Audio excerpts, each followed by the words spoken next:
Buenas noches, estamos ya por la tercera charla de la Semana Bíblica. Seguimos conociendo la palabra de Dios para conocer a Jesucristo, para conocer al Señor, y hoy nos presenta el Evangelio de San Mateo Mariela. Nos hace la presentación Carmen, que es también su hermana. No ha variado la cosa, su ¿verdad? Hermana, de un día no para de otro. Sangre, no de sangre. No de sangre, no de sangre. De fe, que a veces los lazos de fe son mayores que los de sangre. Pues buenas noches. Hoy ya estaba un poco más avisada y supuse que tenía que hacer la presentación. Así que comenzaré diciendo que Mariela Martínez Higueras es natural de Jaén, tierra de buena gente. Es dominica como yo. No sé si ayer lo dijo, no la oí. Así que somos hermanas de la misma congregación y vivimos también en la misma comunidad y compartimos, pues creo que la misma pasión por la palabra de Dios. Así que ella es licenciada en farmacia, doctora en teología bíblica, acaba de sacar pues un libro dedicado, al Evangelio de Mateo, se titula Haced discípulos, así que algo de ello nos hablará esta tarde. Decir de Mariela que es una gran estudiosa de la palabra de Dios.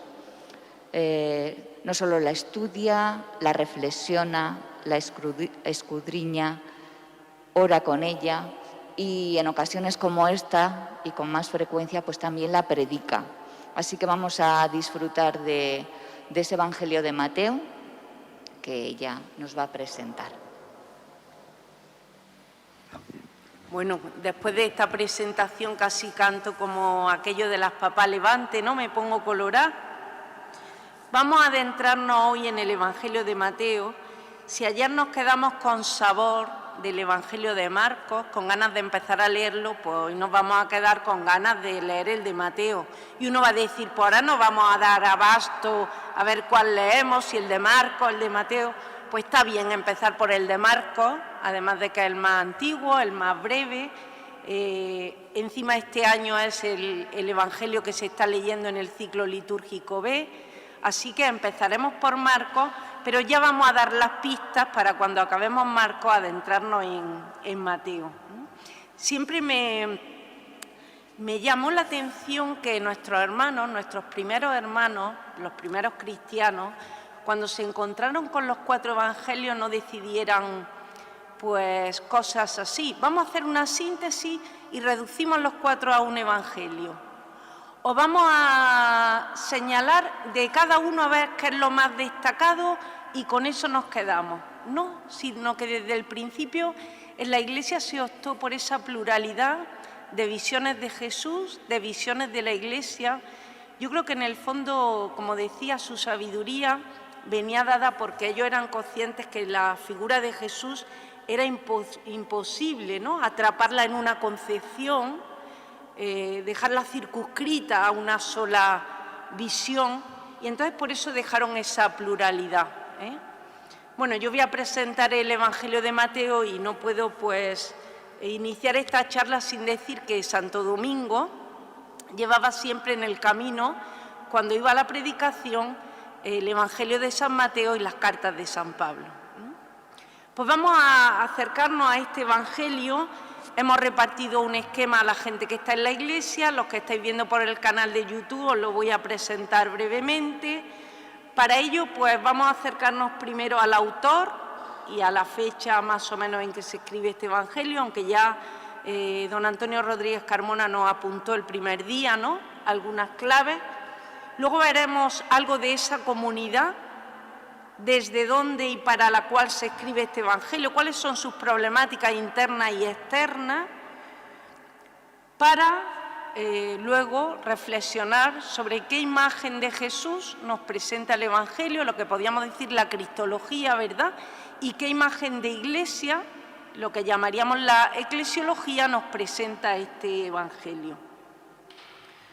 Bueno, pues como decíamos, ¿quién es el autor de este Evangelio?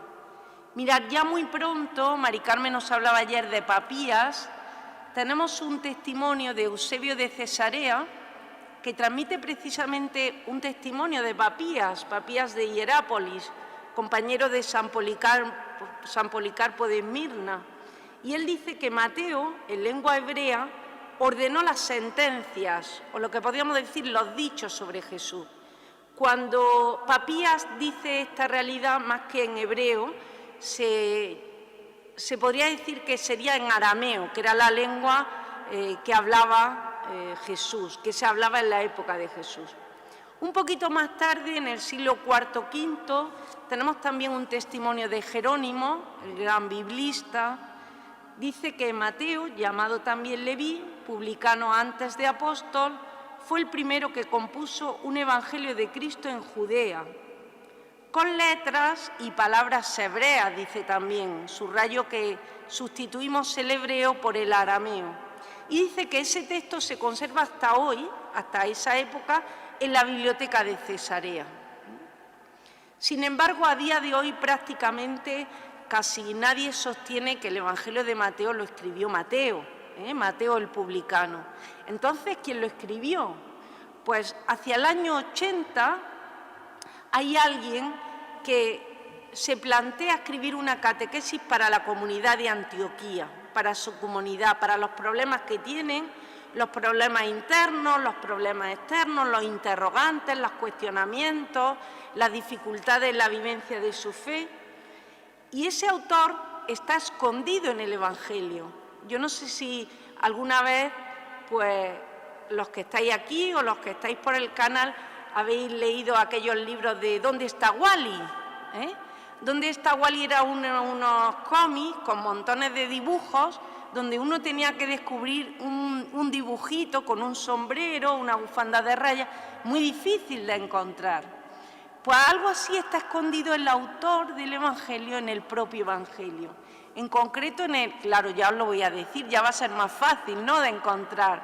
En el versículo 52 del capítulo 13 dice: así todo escriba que se ha hecho discípulo del reino de los cielos es semejante al dueño de una casa que saca de sus arcas lo nuevo y lo viejo.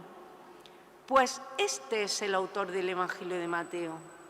Es un escriba, por tanto es un escriba, es un experto en la ley, un experto en la Torá, aquellos sabios a los que se les consultaba, aquellos estudiosos sobre la palabra de Dios. Pero ese escriba se ha hecho discípulo del reino, se ha hecho seguidor de Jesús. ¿Y qué está haciendo? Pues dice que es semejante a un señor que saca en su casa del arca lo antiguo y lo nuevo. ¿Por qué dice eso? Porque este escriba, que conoce perfectamente el Antiguo Testamento, va a ir,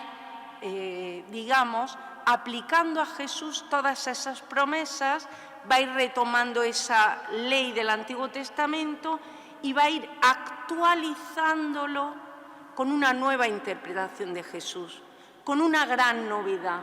En ese sentido, el autor del Evangelio de Mateo podríamos decir que es un estudioso magistral de la obra. Yo a veces pienso que este Evangelio es como hacer una tesis. Los que hemos hecho una tesis, pues sabemos lo que implica de elaborar, de leer, de reelaborar. Pues una obra de estudio tan exhaustiva es este Evangelio de Mateo, escrito por este gran escriba que se hizo discípulo de Jesús. Por eso el autor de este Evangelio es gran conocedor del judaísmo, no solo de la Torá, sino del judaísmo de su época. ¿Cuál es la comunidad a la que escribe? ¿Cómo era esta iglesia de Antioquía? Pues tenemos muchos datos de esta iglesia.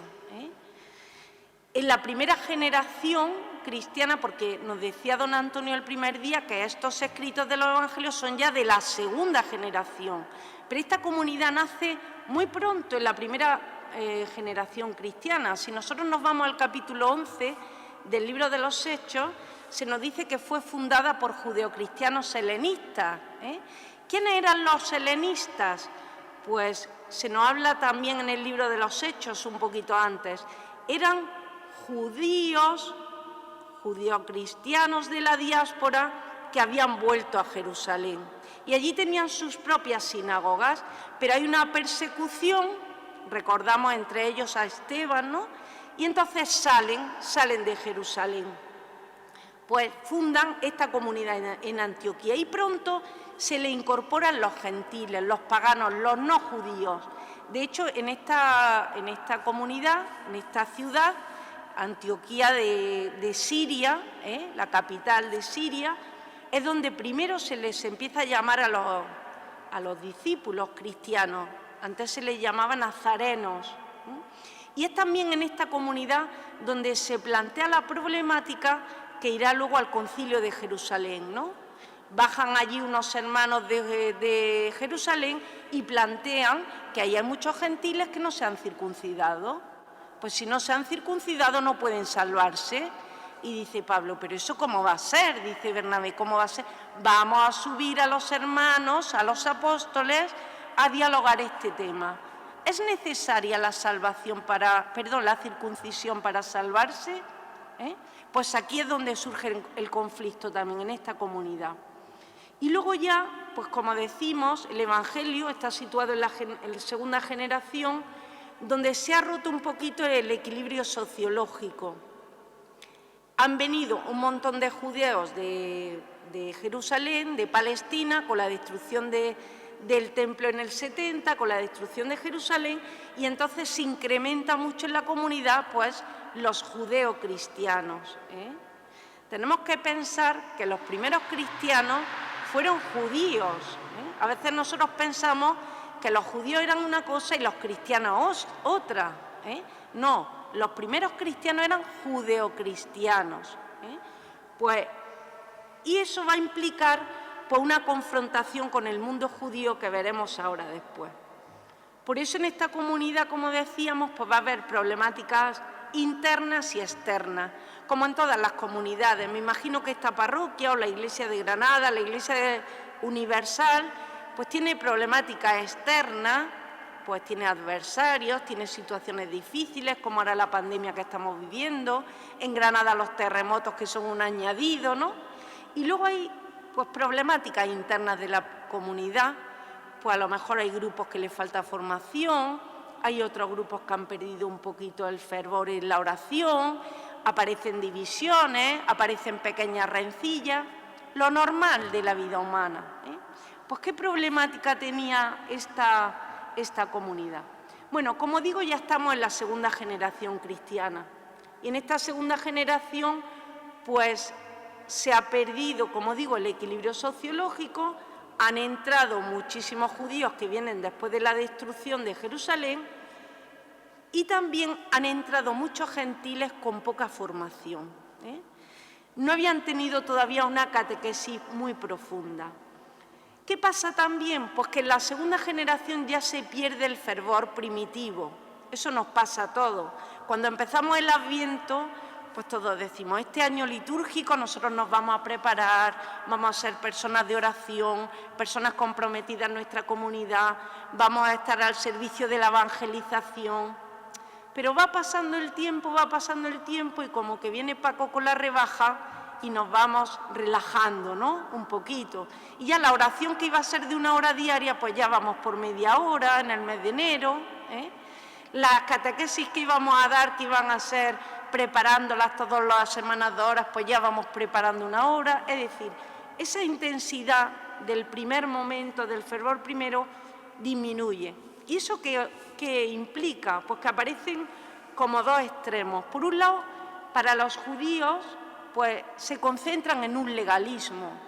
Con la ley, con el cumplimiento de la norma, podemos paliar a veces la vida o nos creemos que podemos compensar la vida. Y por otro lado, aquellos gentiles con poca formación pues quedan un poquito en un anomismo, en una falta de ley. Ellos seguían con algunas prácticas mágicas, como todavía les faltaba formación, y la comunidad vivía como esa tensión entre un legalismo y un anomismo, una falta de ley. Eso también a veces nos pasa en nuestras comunidades cristianas. ¿Y qué trascendencia tiene eso para las relaciones fraternas?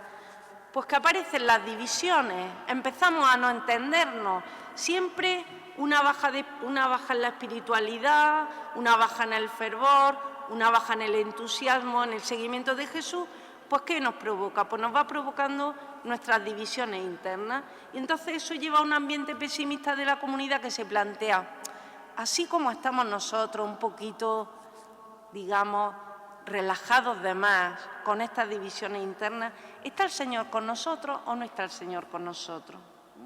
Fijaos que las problemáticas internas son bastante fuertes, pero tampoco son tan lejanas a las de nuestro tiempo. Pero se encuentran con una problemática externa que sí difiere un poco de la nuestra, ¿no?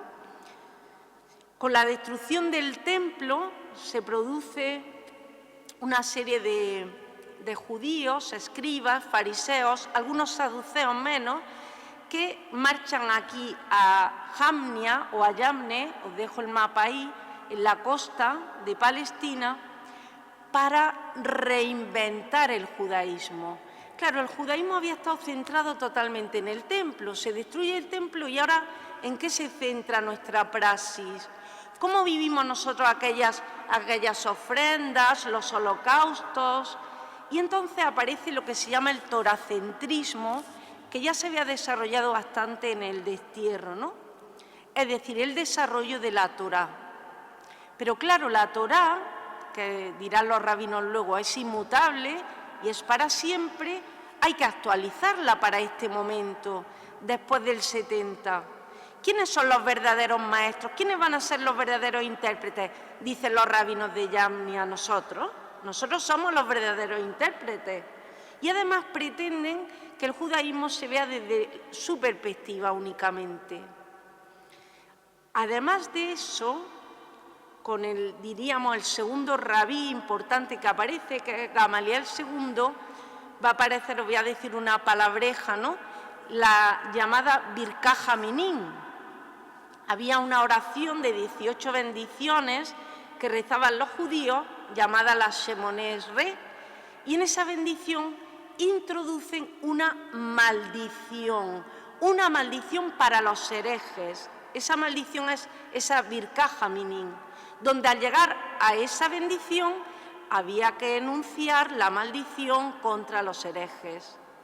Y dentro de los herejes se consideraban, o estos judíos de Yavne consideraban a los nazarenos, a los nosrín, a los seguidores de Jesús. Claro, esto va a provocar un conflicto entre la comunidad de Jamnia y la comunidad de Antioquía, que es mayoritariamente judeocristiana, porque estos de Antioquía se van a plantear, bueno, si aquí todos somos judíos y nosotros creemos todo en un Dios, una ley, el mismo reino, el Mesías, ¿por qué estos judíos de Jamnia no han creído que Jesús es el Mesías y nosotros sí? Si todas las promesas confluyen en él. U otra pregunta, ¿quiénes son los verdaderos intérpretes de la ley? ¿Son esos judíos de Yavne o es Jesús de Nazaret?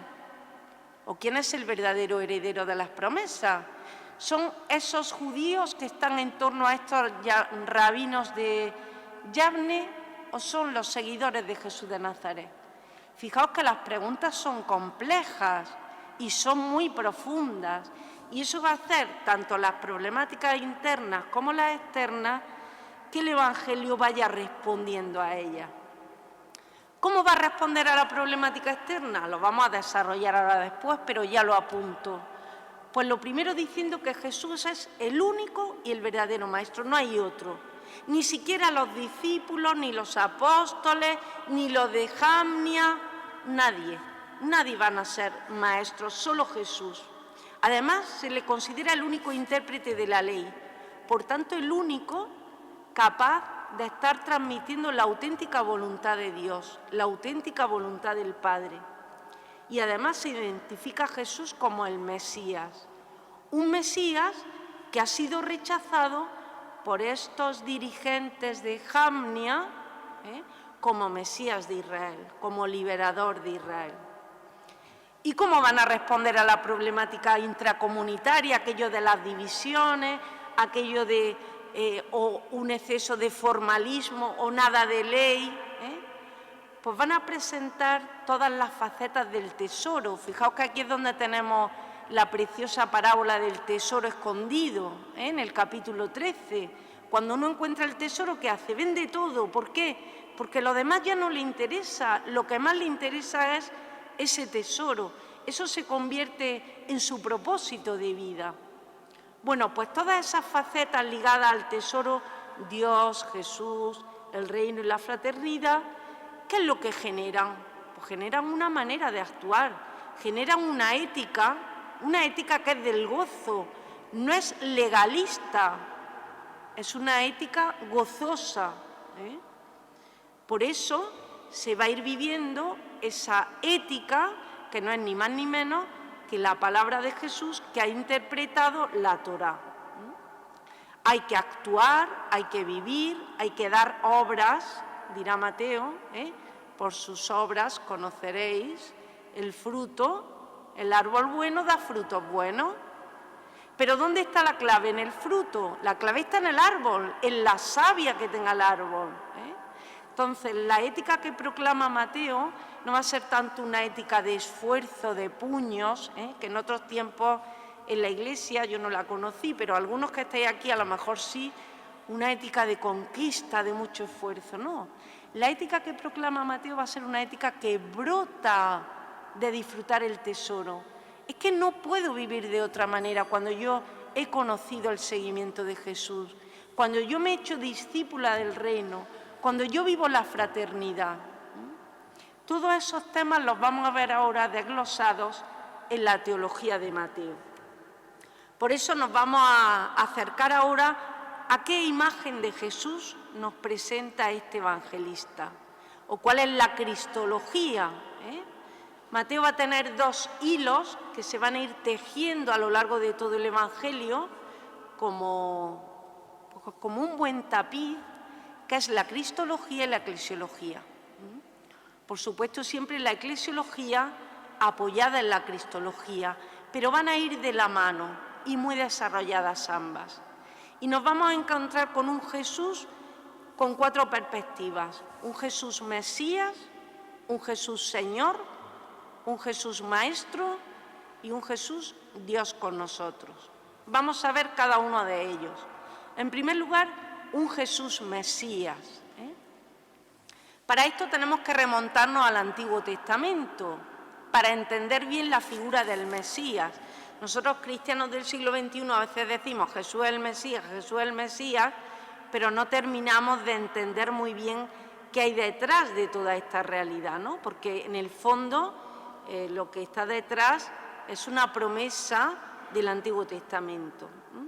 Aunque hay una protopromesa en el Génesis, diríamos que la promesa del Mesías se sitúa aquí, en el segundo libro de Samuel. Se sitúa con David. David está muy contento, ya es rey de los dos reinos, del norte y del sur, está en un momento de esplendor y dice: hombre, yo vivo en esta casa tan impresionante y el Señor vive en una tienda. Yo voy a construirle al Señor una casa, porque esto no puede ser. Y el Señor le dice: que tú, que eres un mequetrefillo, eso no lo dice exactamente la Biblia, pero algo parecido, tú me vas a construir una casa, yo soy el que te voy a construir una casa. Es curioso porque la palabra hebrea que responde a casa es la misma con la que se traduce dinastía. Y ahí va a jugar el autor de la obra, hablando de la casa y de la dinastía indistintamente. Entonces es Natán, el profeta, el que le va a decir a David que no, que es el Señor el que le va a construir a él una casa o una dinastía. Fijaos, dice: el Señor te anuncia que el Señor te edificará una casa, y cuando tus días se hayan cumplido y te acuestes con tus padres, afirmaré después de ti la descendencia que saldrá de tus entrañas, y consolidaré el trono de su realeza. Él constituirá una casa para mi nombre, y yo consolidaré el trono de su realeza para siempre.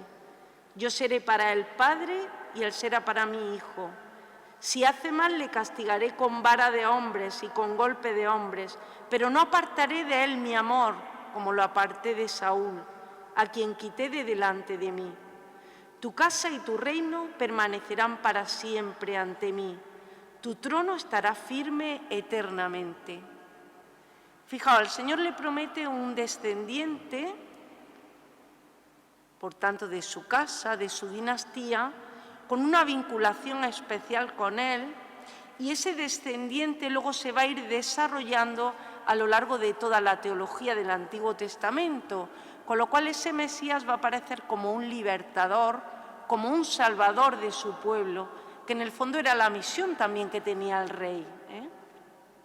Bueno, pues de esta promesa mesiánica que hace el profeta Natán a David, pues es lo que Mateo va a retomar para presentar a Jesús como Mesías.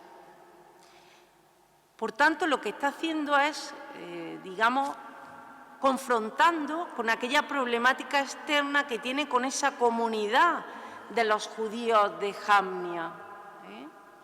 Y fijaos cómo empieza el Evangelio, eso que siempre nos saltamos, ¿no? Porque decimos, ¿qué me querrá decir el Señor con esto? No lo veo claro y nos lo saltamos, ¿no? Dice, libro de la generación de Jesús, Cristo, hijo de David, hijo de Abraham. Fijaos que toda esa frase ya es una declaración de intenciones. Se nos va a presentar la genealogía de Jesús, que luego se nos dirá que significa Dios salva, se lo dirá el ángel en el anuncio a José. Jesús Cristo, que es la palabra griega que traduce Mesías. Por tanto, ya está presentando Mateo al inicio de su Evangelio a Jesús como el Mesías. Y además, por si fuera poco, dice que es hijo de David, o sea que tiene las credenciales que había dicho el profeta Natán. Un descendiente de David sería el Mesías. Y ahora Mateo nos desarrolla toda la genealogía, que no voy ahora a explicar. Pero fijaos que está presentando a Jesús como el Mesías y como un verdadero israelita hijo de Abraham. Y ese Mesías que va a desarrollar en toda la estructura del Evangelio, va a ir presentándolo en toda la primera parte. ¿Qué va a ocurrir en la primera parte? Que en esa presentación de Jesús como Mesías, enseguida muchos de los judíos, sobre todo los dirigentes, va a haber un rechazo a Jesús como Mesías. Y entonces va a haber unos judíos diferentes, que luego llamaremos judeocristianos, que son los que van a reconocer a Jesús como Mesías.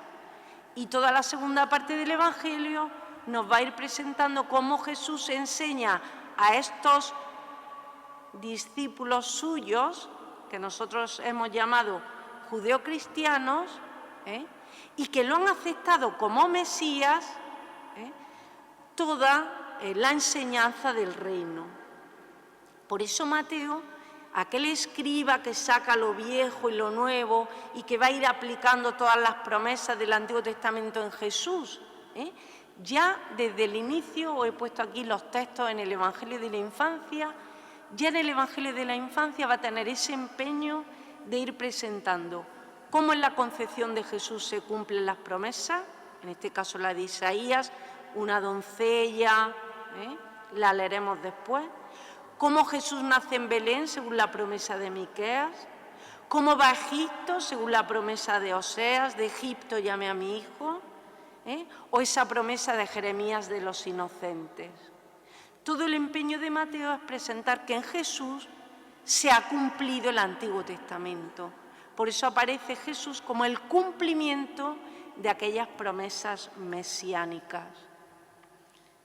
El segundo título que nos presenta Mateo de Jesús es el Señor Kyrios.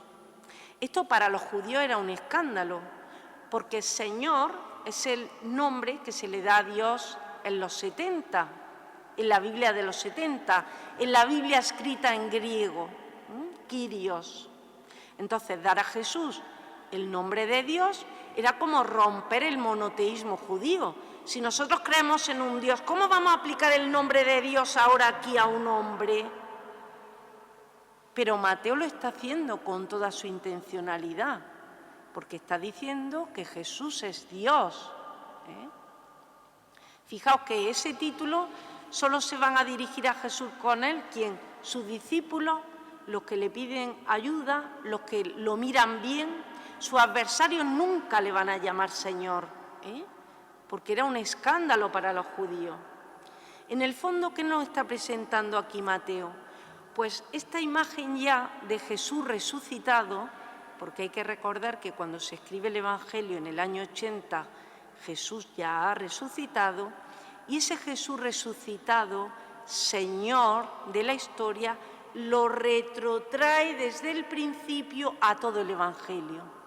Y va a ir apareciendo un Jesús muy diferente del de Marcos. Si ayer nos presentaba Mari Carmen un Jesús en Marcos muy humano, que muestra mucho sus sentimientos, pues el Jesús de Mateo va a ser un Jesús majestático, poderoso, hierático, un Jesús ya Dios divinizado.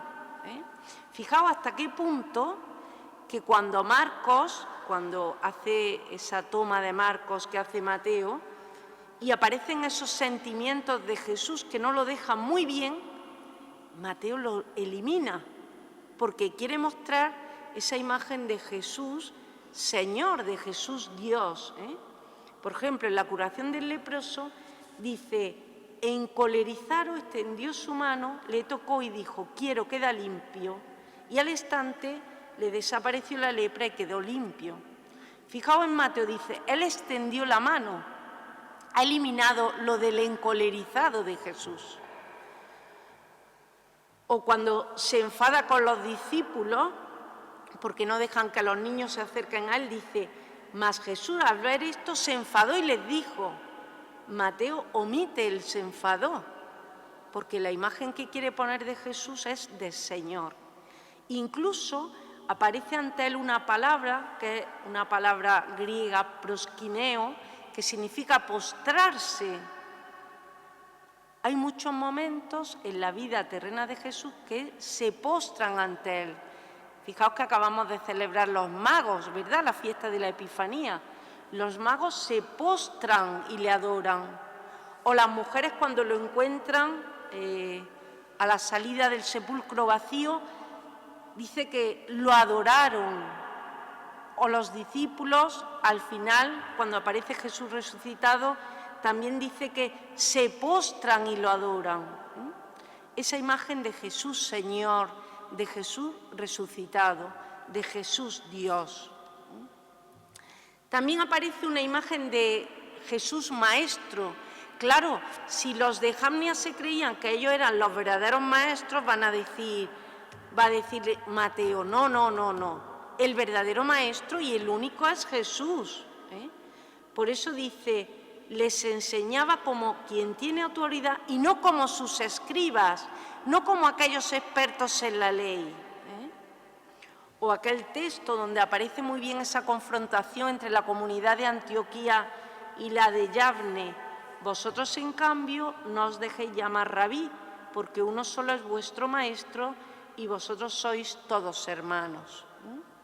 Fijaos, y esta dimensión de la enseñanza de Jesús, que enseña con poder, que enseña con autoridad, con exousia, dice el Evangelio, pues se va a ir mostrando en todo el Evangelio, pero queda patente especialmente en el Sermón de la Montaña. Y dice Jesús, no penséis que he venido a abolir la ley y los profetas, no he venido a abolir, sino a dar cumplimiento. Jesús va a aceptar la ley del Antiguo Testamento, pero al interpretarla y actualizarla, la va a situar siempre al servicio del ser humano. Y le va a dar un cumplimiento que va a ser llenarla de sentido, tanto en el ámbito escatológico como en el ámbito ético. En el fondo lo que hace Jesús es ver cuál es la intencionalidad profunda de esa ley, de esa enseñanza. Por eso tenemos en el Sermón de la Montaña esas antítesis, 6 antítesis muy interesantes, solo os voy a mostrar aquí una, pero luego en casa podéis ver las otras, ¿no? Donde presenta lo que se dijo en el Antiguo Testamento y lo que él dice. Y esas antítesis son en temas muy gordos, en el tema de la vida, tema del adulterio, tema de las relaciones fraternas. Por ejemplo, habéis oído que se dijo, no matarás. Pero yo os digo, todo aquel que se encolerice contra su hermano será reo ante el tribunal. El que llame a su hermano imbécil será reo ante el Sanedrín, y el que le llame renegado será reo de la genna de fuego. Fijaos qué reinterpretación del quinto mandamiento que tenemos tanto en el Éxodo como en el Deuteronomio. Jesús va mucho más allá. No basta con no quitar la vida. Tiene que haber unas relaciones fraternas, unos vínculos que no se pueden romper por cualquier cosa.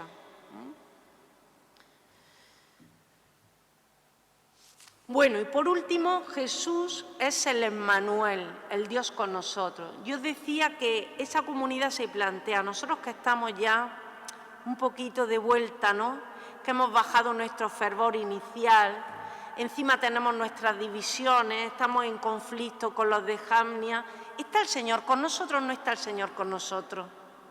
En realidad esta pregunta ya se lo habían hecho los israelitas durante mucho tiempo. En concreto, esta pregunta aparece en el momento del Éxodo, en el camino del desierto, después de salir de Egipto. Aquello de las codornices, del maná, muchas necesidades, y el pueblo se plantea, ¿está el Señor con nosotros aquí en medio de todas estas carencias o no está? Pues el Evangelio va a presentar cómo está Dios con nosotros. ¿Quién es ese Dios con nosotros? Dirá, Jesús es el Dios en medio de nosotros. Y para eso mirar de esta manera magistral, porque es un auténtico maestro, el evangelista recurre a un recurso literario que se llama la inclusión, donde pone la expresión de Dios con nosotros al principio y la expresión de Dios con nosotros al final. Con lo cual está diciendo que todo lo que hace referencia a Jesús, todo Jesús en toda su dinámica es el Dios presente, el Dios con nosotros. Leo el versículo al inicio que está en el anuncio del ángel a José. Dice, todo esto sucedió para que se cumpliese el oráculo del Señor por medio del profeta. Ved que la Virgen concebirá y dará a luz un hijo y le pondrán por nombre Emmanuel, que significa Dios con nosotros. O al final del Evangelio tenemos el cierre de esta inclusión. He aquí que yo estoy con vosotros, fijaos, Jesús se está identificando con Dios, todos los días hasta el fin del mundo. Y ese Dios con nosotros pues se va a ir desgranando en el Evangelio y va a aparecer presente, dinámicamente presente, presente en la comunidad. Recordamos en el discurso eclesiástico, ¿no?, porque donde 2 o 3 están reunidos en mi nombre, allí estoy yo en medio de ellos. O también presente en los apóstoles, quien a vosotros me recibe, quien a vosotros recibe, a mí me recibe. Está presente en aquellos que van a la misión en su nombre. O dice que está presente también en los pequeños. Todo aquel que dé a beber un vaso de agua fresca a uno de estos pequeños por ser discípulo, no perderá su recompensa. Al que reciba un niño como este, a mí me recibe. O incluso presente en los pobres, en aquel juicio final del capítulo 25. Cuanto hicisteis a uno de estos hermanos míos, a mí me lo hicisteis. Cuanto dejasteis de hacer a uno de estos hermanos míos, conmigo lo dejasteis de hacer. El Dios presente, Dios con nosotros. ¿Está el Señor con nosotros? Sí, está Dios con nosotros, presente en Jesús. Jesús es el Dios en medio de nosotros.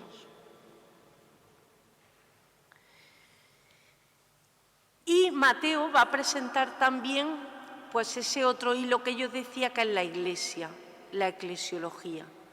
Y la Iglesia no puede estar desenraizada de aquel a quien sigue. Por eso presenta a la Iglesia como el discipulado, como seguidora del Maestro.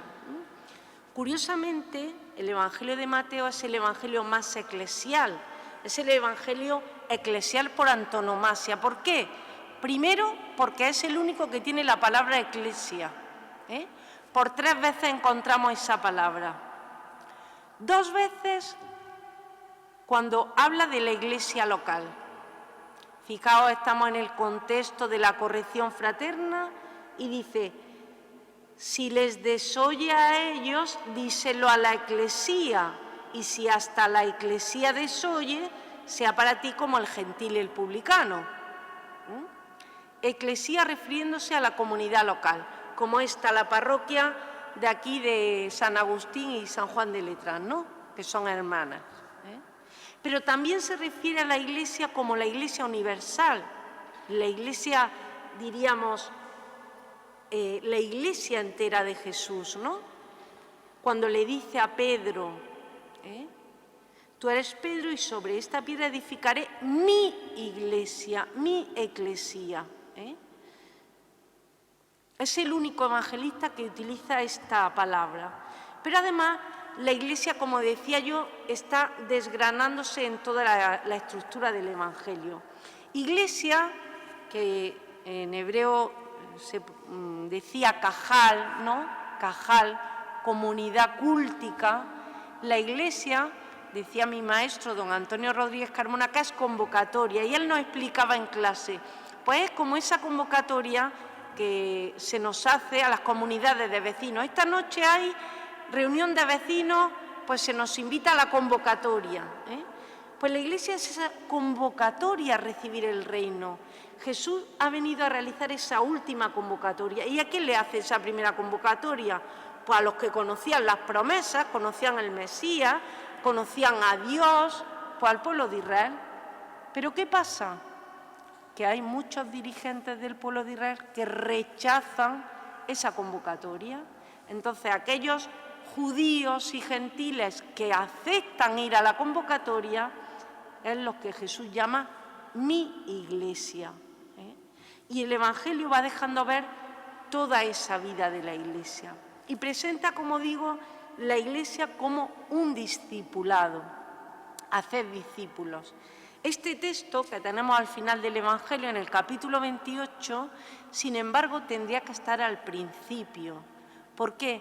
Porque es un texto programático de todo el Evangelio.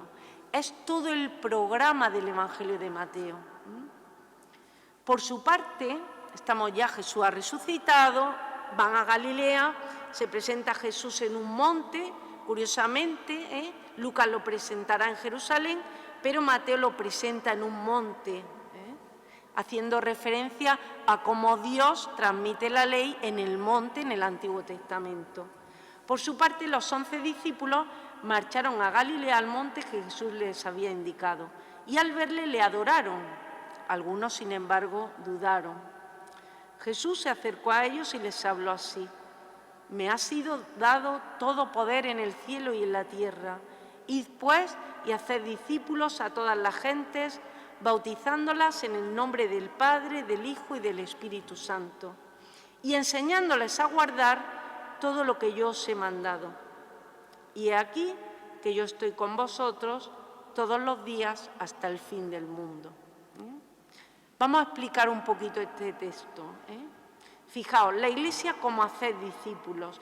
La misión que le encomienda Jesús a sus discípulos es hacer nuevos discípulos. ¿Qué implica? Pues que se acepte a Jesús como Señor. Y esa misión no es para los judíos ni para los gentiles, es para todos. Se invita a que vayan a todas las gentes, a todas las naciones. ¿Y cómo van a hacer los discípulos? Pues a través de 2 acciones. Primero, bautizándolas en el nombre del Padre, del Hijo y del Espíritu Santo. ¿Qué significa bautizar? Bautizar significa sumergirse, sumergirse en una realidad. Y esa realidad precisamente viene dada por en el nombre. Cuando nosotros encontramos esta expresión aquí, o luego aparece mucho en los Hechos de los Apóstoles referidos al nombre de Jesús, en el nombre de Jesús, en el nombre es la propia realidad a la que se refiere. Por tanto, ¿qué está invitando a Jesús a hacer a sus discípulos? Que sumerjan a otros en esa realidad trinitaria, en esa vida trinitaria del Padre, del Hijo y del Espíritu Santo. El discípulo de Jesús queda así consagrado, sumergido, incorporado a la vida de la Trinidad. Fijaos que aquí Mateo lo que hace es que utiliza una fórmula que se está utilizando en su propia comunidad. Pero además de bautizarles, de sumergirlos en esta realidad, le tienen que enseñar algo. ¿Qué le tienen que enseñar? Pues no es algo intelectual, es algo existencial, enseñándoles a guardar todo lo que yo os he mandado, o enseñándoles a vivir, podríamos decir, o a observar.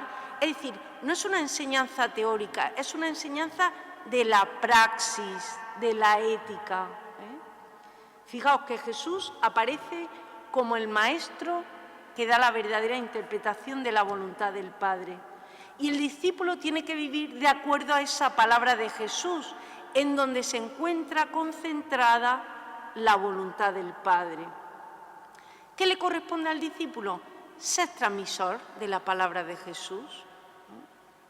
Fijaos que en definitiva, hacer discípulos a través de bautizar en el nombre del Padre y del Hijo y enseñar a guardar lo que yo os he mandado, ¿qué implica? Pues que el bautizado primero es incorporado a una nueva vida, a la vida trinitaria, y luego tiene que vivir de acuerdo a esa vida. Por tanto, la ética no aparece como algo externo, decía antes, brota de la vivencia de esa dinámica, de esa vida, de vivir sumergidos en la vida trinitaria. Por comparar un poquito, no me quiero extender, pero me parece interesante que curiosamente en uno de los tratados de la Mishnah, en el tratado de Avot, aparece esa misma expresión, hacer discípulos. Se dice a los rabinos que hagan discípulos. Sed cautos en el juicio, haced muchos discípulos, poned una valla en torno a la Torá. Pero fijaos, para los rabinos, cada maestro hacía discípulos. Esos discípulos aprendían la ley y un día llegaban a ser maestros. Cada maestro tenía sus discípulos. ¿Tú de quién eres discípulo? Yo soy discípulo de Rabí Ismael, yo soy discípulo de Gamaliel II, yo soy discípulo. En cambio, en el Evangelio hay un cambio muy importante de perspectiva. Cuando dice Jesús hacer discípulos, cada discípulo nuevo no hace los discípulos de sí mismo, siempre hace discípulos del único Maestro, de Jesús. Por tanto, el discípulo de Jesús nunca llega a ser maestro, siempre será discípulo. Y por último, en la fórmula tenemos pues la asistencia de Jesús, esa fórmula de asistencia divina que encontramos muchas veces en las vocaciones del Antiguo Testamento, en la vocación de Gedeón, por ejemplo, yo estaré contigo, en la vocación de Moisés, no temas, yo estaré contigo, en la misma vocación de María, alégrate llena de gracia, el Señor está contigo. Pues ahora es Jesús el que dice, yo estaré con vosotros todos los días hasta la consumación del mundo. En medio de esta tarea que tenéis de hacer discípulos, yo voy a estar en medio de vosotros, yo voy a estar presente. ¿Y cuáles son las actitudes del discípulo? Pues las actitudes del discípulo que aparece en el Evangelio de Mateo son 3 actitudes muy judías, unas actitudes que las encontramos también en el Antiguo Testamento. La primera es escuchar. La escucha es lo propio del pueblo de Israel. Fijaros que el mandamiento principal es el Shema. Escucha Israel, el Señor tu Dios es uno, amarás al Señor con todo tu corazón, con todas las fuerzas. O se dirá a Samuel, o dirá Samuel, habla Señor que tu siervo escucha. Fijaos que el pecado más grande del pueblo de Israel es no haber querido escuchar. Ojalá escuchases Israel. Pues precisamente Mateo va a presentar al discípulo como un escuchante de su palabra.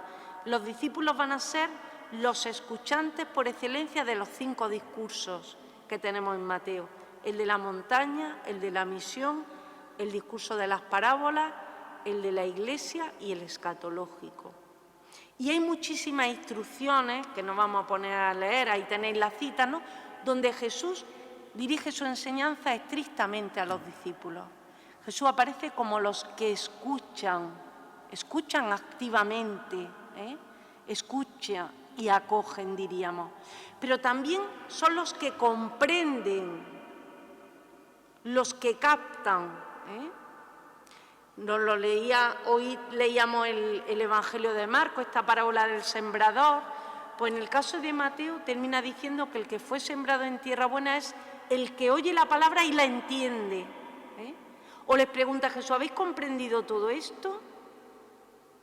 O aparece, entonces los discípulos comprendieron. La comprensión aparece frente a la incomprensión de la multitud. Y es una comprensión que aparece como un don. A vosotros se os ha dado a conocer los misterios del reino de los cielos. Es un regalo, es un don. ¿Qué implica esa comprensión? Ponerse a la escucha activa. ¿Y qué es lo que comprenden? Pues como decimos, comprenden que esa palabra de Jesús, en el fondo lo que encierra es la voluntad del Padre. Es la palabra de Jesús como cumplimiento de la voluntad de Dios. Pero hay un paso más, y es vivir esa palabra. Hacer la voluntad de Dios va a ser la identidad del discípulo. Dice en el capítulo 12, todavía estaba hablando a la muchedumbre cuando su madre y sus hermanos se presentaron fuera y trataban de hablar con él. Alguien le dijo, oye, ahí fuera están tu madre y tus hermanos que desean hablarte. Pero él respondió, ¿quién es mi madre y quiénes son mis hermanos? Y extendiendo su mano hacia sus discípulos, dijo, estos son mi madre y mis hermanos, pues todo el que cumpla la voluntad de mi Padre de los cielos, ese es mi hermano, mi hermana y mi madre. Fijaos, si nosotros comparamos con el relato de Marcos, que lo tenéis aquí presentado en paralelo, Jesús no extiende la mano sobre sus discípulos, sino sobre todos los que están ahí. En el caso de Mateo, Jesús se dirige a sus discípulos y dice que esa es su familia, los discípulos. Pero ¿cuál es la identidad de esos discípulos? Cumplir la voluntad del Padre que está en los cielos, llevar a cabo esa palabra. Y es muy curioso también porque aquí Mateo recoge como en las comunidades pues ya había hombres y mujeres, ¿no? Mi hermano, mi hermana, mi madre. ¿Y cómo o dónde aparece expresada esa voluntad de Dios?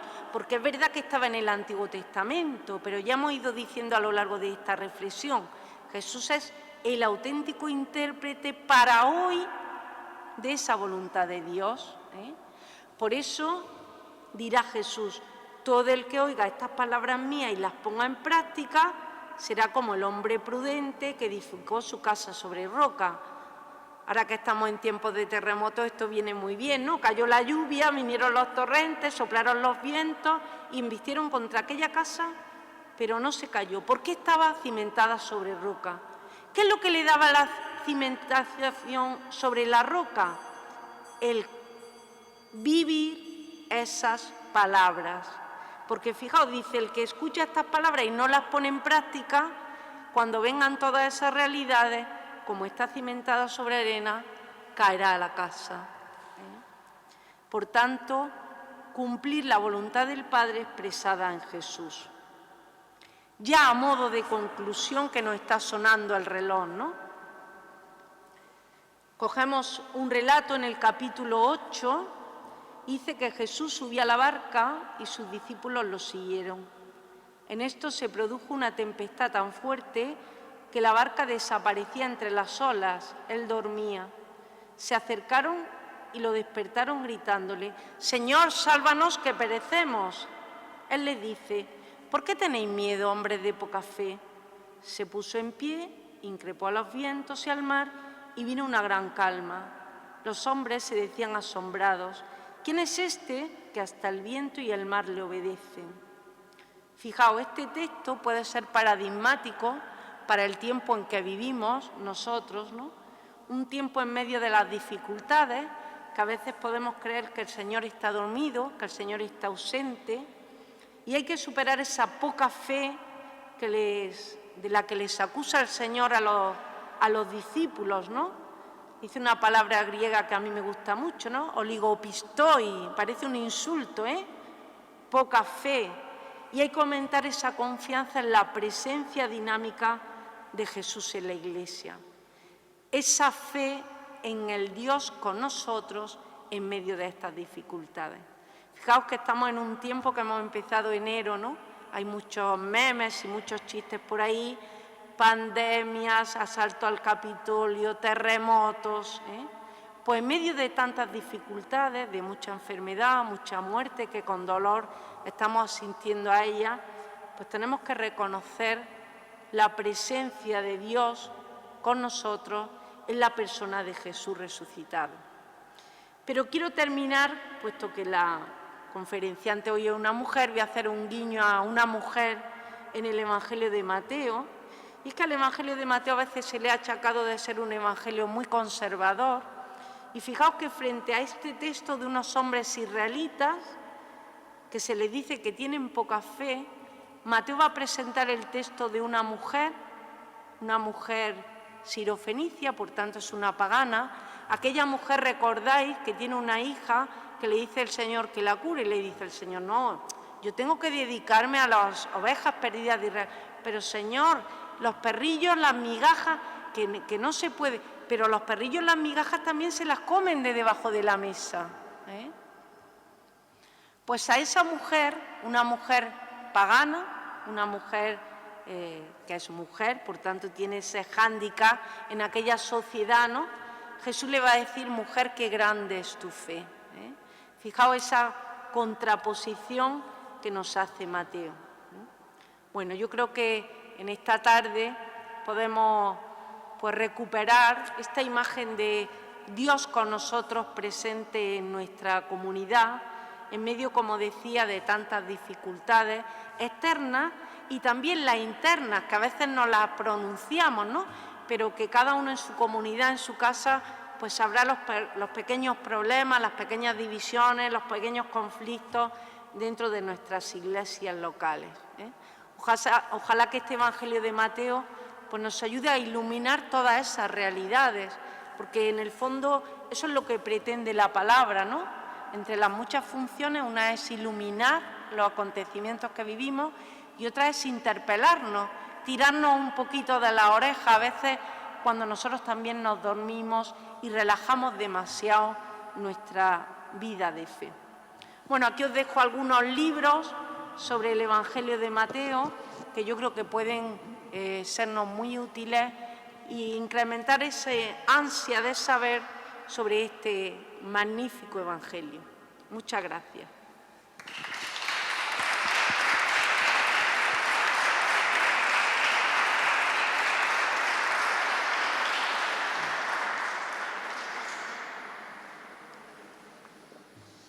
Bueno, yo creo que ha ido todo fenomenal. O sea, yo he disfrutado como un enano. Me imagino que vosotros igual, ¿verdad? Entonces, abrimos el turno de preguntas, porque online aquí hay unas cuantas, ¿eh? Así que... No serán muy difíciles, ¿no? No. Empezamos con una online y después una presencial. Venga. José Illescas, que nos sigue todos estos días, pregunta o dice que le gustaría saber si Mateo considera que el reino de los cielos tiene algunas características diferentes a como lo entienden los otros evangelios o no. Saludos y felicidades de la expositora. Muy bien. Bueno, cada evangelio va a subrayar unos aspectos. ¿Por qué? Porque pensemos una cosa. Ya decíamos que cada evangelio está destinado a una comunidad y responde a esas problemáticas de esa comunidad, ¿no? La esencia del reino es la misma. De hecho, nosotros vamos a tener muchas parábolas del reino que tenemos en Marcos, las vamos a tener en Mateo. Aunque ya decía que hay parábolas del reino que están en Mateo y no están en Marcos. Yo decía como, por ejemplo, la del tesoro escondido, ¿no?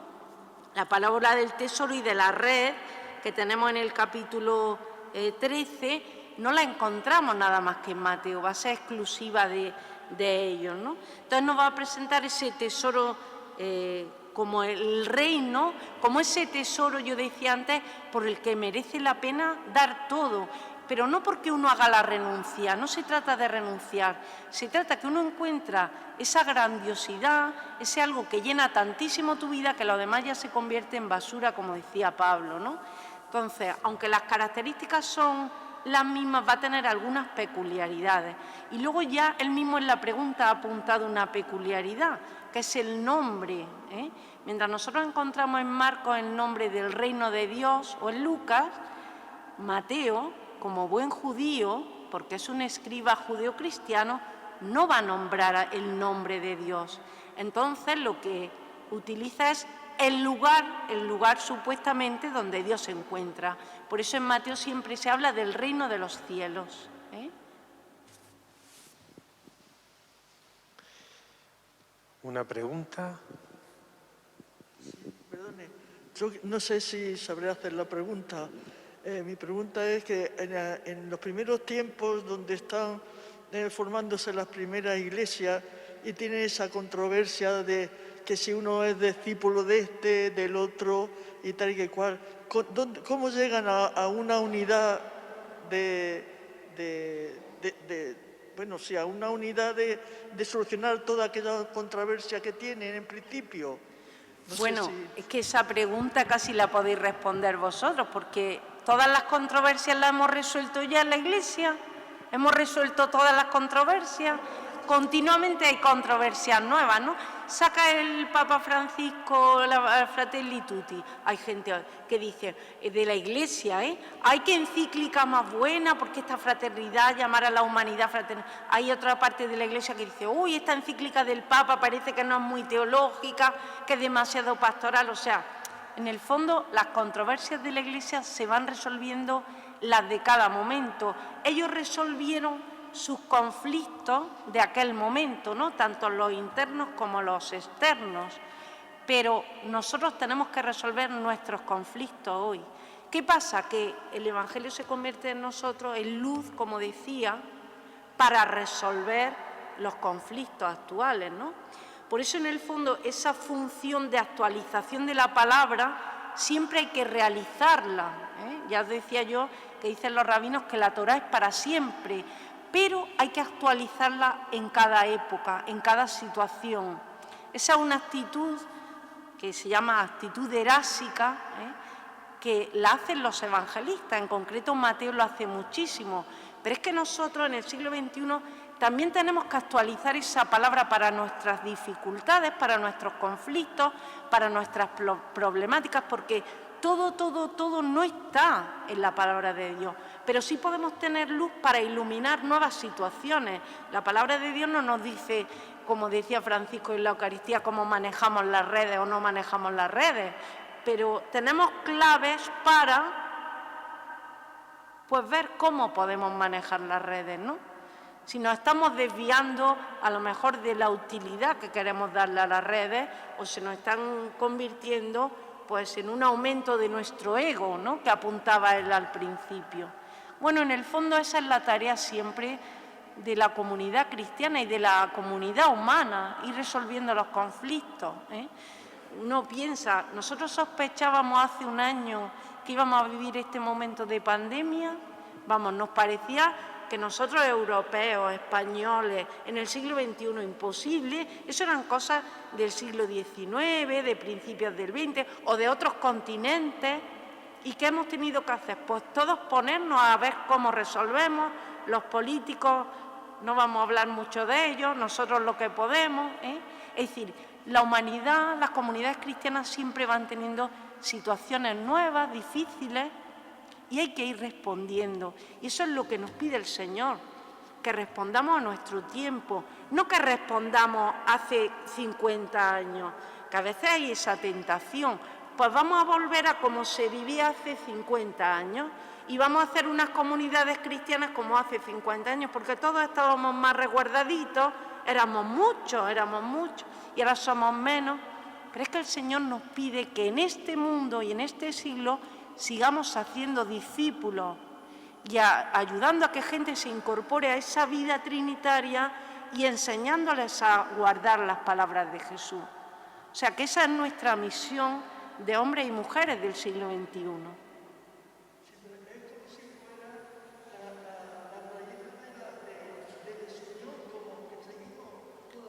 Claro, pero son problemáticas diferentes. Nosotros no tenemos ahora problemáticas con los judíos.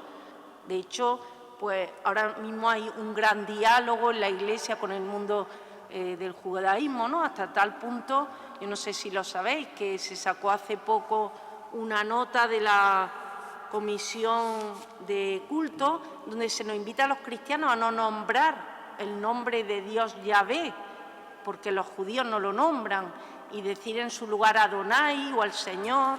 Es decir, el diálogo ahora mismo es muy fuerte, ¿eh? No tenemos esas problemáticas, pero tenemos otras problemáticas que no tenían los judeocristianos o los gentiles cristianos del siglo I.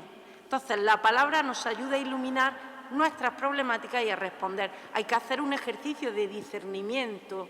La palabra de Dios no son recetas, ¿eh? Hay que hacer un ejercicio de discernimiento. Otra pregunta online. Pedro Pérez pregunta: me encanta la claridad de la ponente. Le planteo cómo hacer gozar de esta belleza a los creyentes, cómo hacerles disfrutar del Señor en la vida de cada día, cómo llegamos a los no creyentes. ¿Cómo llegamos? Perdón, que no he oído lo último. A los no creyentes. ¿Cómo gozar? Me acuerdo de una canción, siempre me viene, ¿no? Que es imposible, dice la canción, ya tiene unos años, es imposible conocerte y no amarte, ¿eh?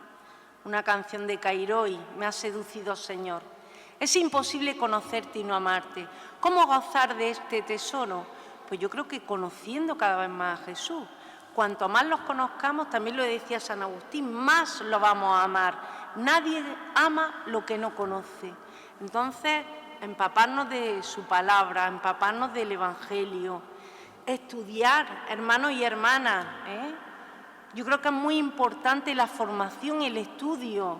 Parece que es que todo nos tiene que venir por el Espíritu, pero para que nos venga el Espíritu nosotros tenemos que estudiar, tener conocimiento, leer buenos libros que nos expliquen la palabra, porque si no, nos puede pasar como al eunuco etíope del capítulo 8 de Hechos, ¿no? Iba leyendo el libro de Isaías, se acerca a Felipe y dice: ¿entienden lo que lee? Dice: pues ¿cómo lo voy a entender si nadie me lo explica? Entonces, si nadie nos lo explica, pero a veces hay cosas que nos pueden explicar, como esta semana, por ejemplo, de Biblia, ¿no? O también a veces podemos ser nosotros autodidactas, leyendo un buen libro, como estos que os he presentado hoy, los que presentó Mari Carmen ayer, ¿eh? Y luego, ¿cómo llegar a los no creyentes? Yo creo que nosotros tenemos, durante mucho tiempo en la Iglesia, estamos haciendo una transición, ¿eh? Yo creo que estamos haciendo una transición. Y durante mucho tiempo se ha transmitido la fe, desde mi punto de vista, pues un poco erróneo, ¿no? En clave de prohibiciones. Esto no se dice, esto no se hace, esto no se toca, todo era pecado. Claro, se perdió la perspectiva cristológica y se acentuó muchísimo la dimensión moral. Pero presentar a Jesús de Nazaret, como lo hemos presentado esta noche o como lo presentaron ayer, yo creo que es una seducción para cualquier persona. Entonces, ¿cómo acercar la persona de Jesús? Y cómo acercar, ahora utilizo las palabras del Papa, ¿no? El Evangelium Gaudí, cómo acercar y transmitir nosotros la alegría del Evangelio, es decir, que vivir este Evangelio, seguir a este Jesús, a nosotros nos llena la vida de sentido, da sentido a nuestras problemáticas, no nos ahorra los sufrimientos, hermanos y hermanas, vivimos los mismos sufrimientos que todos, enfermamos, a veces nos empobrecemos, se nos muere la gente que queremos, pero la vivimos de otra manera. Entonces, la gente de nuestro mundo sí está ansiosa de sentido. ¿Cómo presentarle a un Jesús de Nazaret que puede responder al sentido de su vida? Entonces, más bien, por atracción, por seducción, que a veces por una imposición de una moral que en la evangelización no ha sido como muy eficaz. Pero bueno, tampoco tengo recetas para ello. ¿Alguna pregunta más? Fermín nos hace una pregunta. Vale.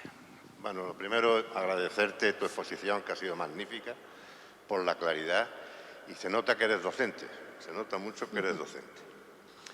Bueno, yo te voy a hacer una pregunta tonta, vamos, no sé si es tonta o no. ¿Se conoce quién era el escriba que escribió llamado Mateo? ¿Se conoce? Perdón, es que no te he oído bien. El que escribió, el que llamamos Mateo. Se conoce lo que os he dicho, se conoce que fue un escriba judío que se hizo discípulo de Jesús. Pero ahí Su nombre no lo conocemos, pero sí sabemos que era una persona, diríamos, cualificada intelectualmente, que conocía muy bien el Antiguo Testamento, que era un estudioso y que va a ser un apasionado por Jesús y que va a hacer de todo el Antiguo Testamento el cumplimiento en Jesús de Nazaret. El Nuevo Testamento va a aparecer en el Evangelio como cumplimiento y superación. Entonces, eso es lo que sabemos. Es como una firma escondida del evangelista ahí dentro del Evangelio. Es como también pues si uno ve un cuadro, ¿no? Y a veces mira, ¿dónde está aquí la firma del autor? Que no la ve, y parece que está ahí entremezclada entre unos colores. Pues así está metido el autor, pero el nombre no lo sabemos. Sí, no, es muy difícil conocer la autoría de muchos de los escritos. Realmente no me interesa el nombre. Lo que yo veo es que este fue discípulo de algunos de los apóstoles, porque siendo un escriba formado en el judaísmo de aquella época, es difícil a través de dicho que fuese tan por cristiano, tan por Cristo, ¿no? Resulta difícil comprender eso, ¿no? Pues no es tan difícil. Bueno, primero, claro, discípulo de Jesús inmediato, ¿no? Porque estamos hablando ya de segunda generación cristiana, ¿no? ¿De quién fue discípulo? No lo sabemos, pero que ese planteamiento de que por ser un buen judío sería difícil ser un buen cristiano no es del todo cierta, porque un buen judío, si hubiera seguido, digamos, escuchando y comprendiendo, hubiera hecho lo que hace este escriba. Tenemos ahí el ejemplo de Pablo. Pablo es un gran judío, también fariseo, podríamos decir fariseo, conocedor de la ley, tan buen judío que va a perseguir a estos judíos que están adorando a un Dios que él considera que son herejes. Sí, pero Pablo tiene una revelación que... ¿Que Pablo qué? Tiene una revelación, ¿no? Pero bueno, este autor no sabemos si también tiene una revelación. De alguna manera, todos los que estamos aquí, alguna revelación hemos tenido, ¿o no? ¿O no habéis tenido una revelación? En algún momento el Señor nos ha llamado, o nos ha tirado de la oreja, o no ha sido necesario tirarnos de la oreja, y el Señor nos ha invitado como a hacer esa fe que recibimos en nuestra familia de manera más explícita, más personal, más viva, a comprometernos con ella. Nos está haciendo continuas llamadas, pues a evangelizar o a vivir la caridad de una determinada manera. O sea, todo cristiano tiene que haber tenido una experiencia de Jesús. Si no, no podríamos ser cristianos. Quizá también nosotros tenemos el prejuicio, ¿verdad?, de Sí. que eran malos, malísimos los escribas y los fariseos. Claro. Y decir que un escriba, ¿no?, que un escriba llegara a escribir un evangelio, ¿no? ¿Alguna pregunta más? Don Antonio Rodríguez Carmona, el gran maestro, que dice que enhorabuena, que la discípula supera al maestro. No, eso nunca. Dice textualmente, mi más cordial felicitación. Bueno, pues gracias. Qué bien. Gracias, Antonio. ¿Alguna pregunta? Pues nada, quedamos emplazados para mañana, que vendrá Pedro Aranda, que es profesor también en el seminario de aquí de Granada, junto con Mariela, y nos presentará el Evangelio de San Lucas. Pues que paséis una buena noche y que el Señor nos deje dormir quietos, ¿verdad? Sin mullirnos mucho en la cama. Sálvanos, Señor, que perecemos. Buenas noches.